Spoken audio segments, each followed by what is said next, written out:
ఆ తర్వాత నేను సర్పంచ్లో 66% సీట్లు గెలిచిన అంటే శివయ్య మనల్ని ఆశీర్వదించినట్ట, శివయ్య మన పదవి పోగొట్టినట్ట?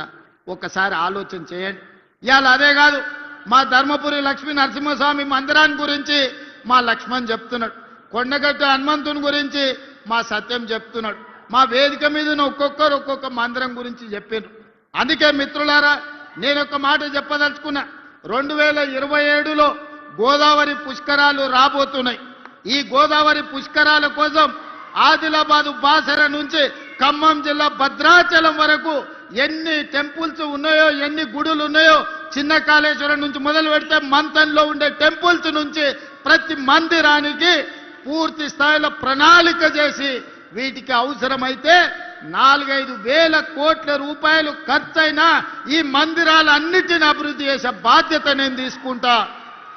చంద్రశేఖరరావు లాగా మాటిచ్చి మోసం చేసుడు, జీవోలు ఇచ్చి రూపాయి ఇదల్చకపోవడం లాంటి పనులు చెయ్యను. అన్నిటికీ అంచనాలను చేపిస్తా. మీడియా మిత్రులారా రాసుకోండి, బాసర నుంచి భద్రాచలం వరకు గోదావరి పుష్కరాల లోపల ప్రతి మందిరాన్ని అభివృద్ధి చేయడానికి అవసరమైన నిధులు ఇచ్చి ఈ మందిరాలను పర్యాటక కేంద్రాలుగా, పుణ్యక్షేత్రాలుగా అభివృద్ధి చేస్తాం.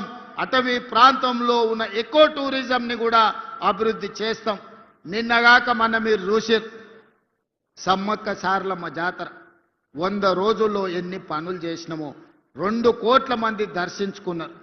ఎప్పుడైనా సమ్మక్క సారలమ్మ జాతరకు ముఖ్యమంత్రి అయినాక ఆ పెద్ద మనిషి వచ్చిందా ఒకసారి ఆలోచన చేయరు. ఇంటికి పోయి మా సురేఖమ్మ, మా సీతక్క పోయి ఆహ్వాన పత్రిక ఇచ్చింది. సరే ఆయన రాలేదు అనుకుందాం, కనీసం ఆ పిల్లలకని ఏమైందే? సోమరిపోతులా, దున్నపోతులా? సమ్మక్క సారలమ్మని దర్శించుకోవడానికి నామోషా? చెట్టంతా పెరిగిండు అల్లుడు, సమ్మక్క సారలమ్మ దర్శనానికి రావచ్చు కదా. గాలికి తిరుగుతాడు ఊరు మీద పడి అచ్చోసిన ఆంబోతులాక కేటీఆర్ సమ్మక్క సారలమ్మ దర్శనానికి వచ్చిండా? అంటే వేములవాడ రాజన్న అయినా సరే, సమ్మక్క సారలమ్మ అయినా సరే, ఇవన్నీ పేదోళ్ళ దేవుళ్ళు. పేదోళ్ళ దేవుళ్ళని దర్శనం చేసుకుంటే అదో నామోషి అనుకొని మన దగ్గరకు వస్తలేదు. అందుకే ఇవాళ పేదలు గొలుచుకునే దేవుళ్ళు ఏవైతున్నాయో పేదల కోసం ఈ దేవుళ్ళను అభివృద్ధి చేసే బాధ్యత మన ప్రభుత్వం తీసుకుంటుంది. ఎవరు ఎన్ని శాపనార్థాలు పెట్టినా పిల్లి శాపనార్థాలకు ఉట్టి తెగిపడదు. ఉట్టి మీద పాలుంటే పిల్లి కింద కూర్చొని శాపనార్థాలు పెడతాంటే ఆ ఉట్టి తెగి పడిపోను, ఆ కుండ వలిగిపోను అని. అట్లనే ఇవాళ బీఆర్ఎస్ వాళ్ళు పిల్లి శాపనార్థాలు పెడుతురు, ఈ ప్రభుత్వం పడిపోతుంది, రేవంత్ రెడ్డి అయిపోతాడని. ఎక్కడికి పోని 8 ఏళ్ళు ఉంటుంది మా ప్రభుత్వం. 8 ఏళ్ళు తెలంగాణ రాష్ట్రాన్ని దేశానికి నెంబర్ 1 రాష్ట్రంగా, దేశంలోనే అత్యధిక ఉద్యోగాలు, అత్యధిక అభివృద్ధి, అత్యధిక సంక్షేమ పథకాలు చేసి దేశంలోనే నెంబర్ 1 రాష్ట్రంగా తెలంగాణ రాష్ట్రాన్ని అభివృద్ధి చేసే బాధ్యత మేమందరం తీసుకుంటాం. అదేవిధంగా కరీంనగర్లో పెద్ద సమస్య డంప్ యార్డ్ నాకు తెలుసు. అందుకే కరీంనగర్కి ఈనాడు ఔటర్ రింగ్ రోడ్డు లేదు. హైదరాబాద్ అభివృద్ధి చెందడానికి ప్రధానమైన కారణం ఔటర్ రింగ్ రోడ్డు, అంతర్జాతీయ ఎయిర్పోర్ట్. అందుకే ఇవాళ కరీంనగర్కి ఔటర్ రింగ్ రోడ్డుతో పాటు వరంగల్ కూడా ఔటర్ రింగ్ రోడ్డు ఇచ్చి వరంగల్లో ఎయిర్పోర్టును అభివృద్ధి చేసి ఈ రెండింటిని కలుపుతాం.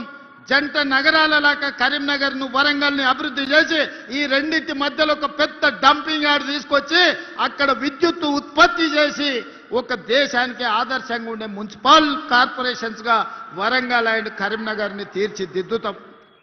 ఎవరు ఎన్ని అడ్డంకులు కల్పించినా, ఎన్ని రంకెలేసినా బీజేపీ వాళ్ళు సిల్లి గవ్వ తేరు.